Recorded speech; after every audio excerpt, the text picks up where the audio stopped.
Një javë plot ngjyra, gëzim dhe art ka pushtuar qytetin e Korçës, ku janë festuar me madhështi karnavalet tradicionale, një nga ngjarjet më të dashura kulturore të juglindjes shqiptare. Karnavalet e Korçës nuk janë thjesht një fest, por zemra artistike e qytetit, një përzierje unike e karikaturës, kostumeve, muzikës dhe dashurisë së përbashkët për jetën dhe paqen. Këtë vit, mjeshtrat e karikaturës sollën përmes punimeve të tyre një mesazh të fortë paqeje dhe reflektimi, duke krijuar figura që mbeten gjatë në kujtesën e publikut. Qytetëza e fëmijëve si çdo vit u shndërrua në qendrën e gëzimit për më të vegjëlit. Në drejtimin e instruktores kreative Bruna Zguro, fëmijët u përfshin në lojra, aktivitete dhe parad të veshur me kostume shumë ngjyrshë që sillnin jetë dhe energji në rrugët e qytetit.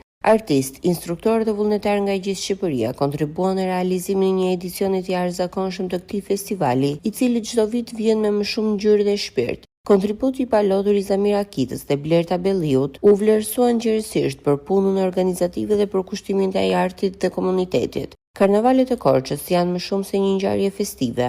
Ato janë pasqyra e shpirtit të qytetit që përmes muzikës së serenatave, kostumeve dhe krijimtarisë artistike sillin së bashku banorë dhe vizitorë nga gjithë bota. Me një frymë paqe edhe mirëseardhjeje, festa i dha jetë qytetit dhe ktheu Korçën në një skenë të madhe, ku çdo i rritur e fëmijë ishte protagonist. Korça krenohet me karnavalet, simboli i traditës, i artit dhe i shpirtit të gjallë qytetar.